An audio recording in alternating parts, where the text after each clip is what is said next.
Magandang umaga Pilipinas, ako nga po pala si Harry Damogo Osboken, ang representative ng Baguio City sa Kabataang Agribiz Cordillera Regional Competition. Ngayon, dadalhin ko kayo kung saan ang mahiwagang pinanggagalingan ng ating mga Ricardo sa paggawa ng ating mga sili. Dito lang yan sa pinakamamahal nating palengke ng Baguio City kung saan binabagsak ang mga gulay galing sa Benguet. Ang lugar, gaya ng Mountain Trail, Mountain Province.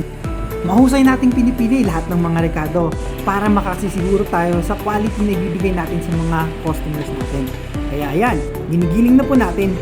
Pagkatapos nating gilingin lahat ng mga Ricardo, pagkahalo-haluin naman natin ito hanggang sa makuha natin yung timpla.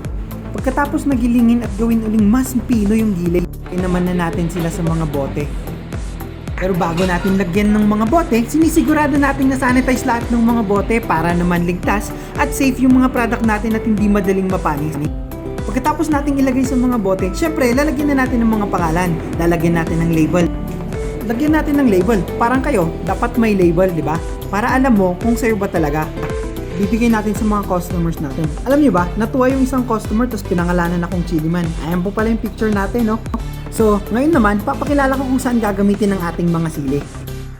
Ayan po, sa paborito ng lahat, syempre, pizza, hindi mawawala ang pizza. Pati na din syempre ang pasta na laging kasama mo. Pasta kayo dyan! Syempre din, di mawawala ang fried rice. At saka yung paborito ng lahat na inuuwi, alam mo po yung Shanghai? Pwede yan! Pwede rin yan sa taco, pwede rin sa burrito. Syempre, kahit anong inihaw. Pwede rin sa lahat ng mga inihaw. Syempre, sa lahat ng mga Thai cuisine, maanghang dapat yan, di ba?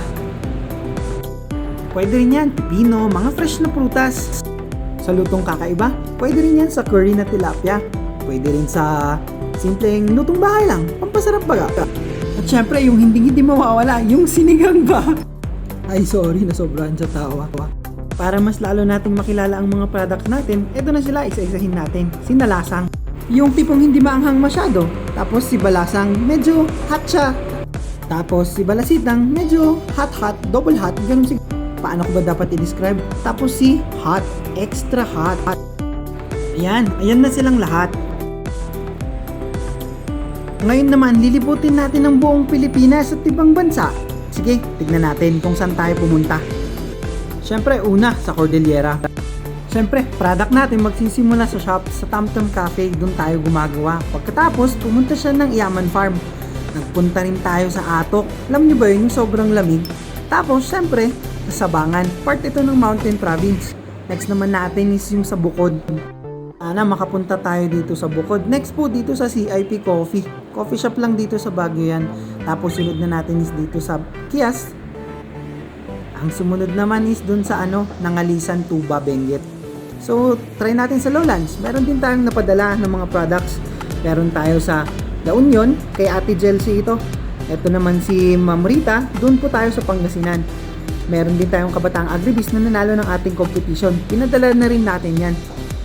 Sa Metro Manila naman, nakapasyal din tayo. Around Metro Manila nga lang. Tignan natin. Ayan, nakapunta pala tayo ng Montalban. Eto, QC naman ito, pinadala ng isang instructor para sa kanilang coaches po. Tapos, eto sa Maynila, sa may tuktok ba ng restaurant, tapos nakilala din natin yung mga manager. Eto naman, South Luzon. Eto, Mindoro naman ito, part siya pa rin ng Luzon.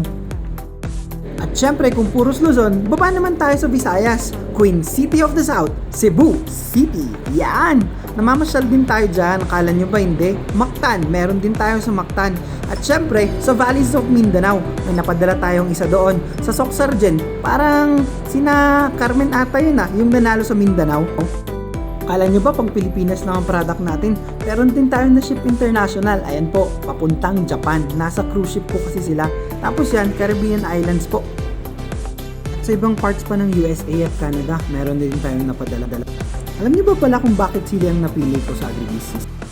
Because it's a product that every Cordilleran love, not only Cordilleran but also to the rest of the country. Some parts of the Cordillera, Kalinga, Bicol din sa iba, at syempre sa Mindanao meron din yan. Yun lang, maraming salamat!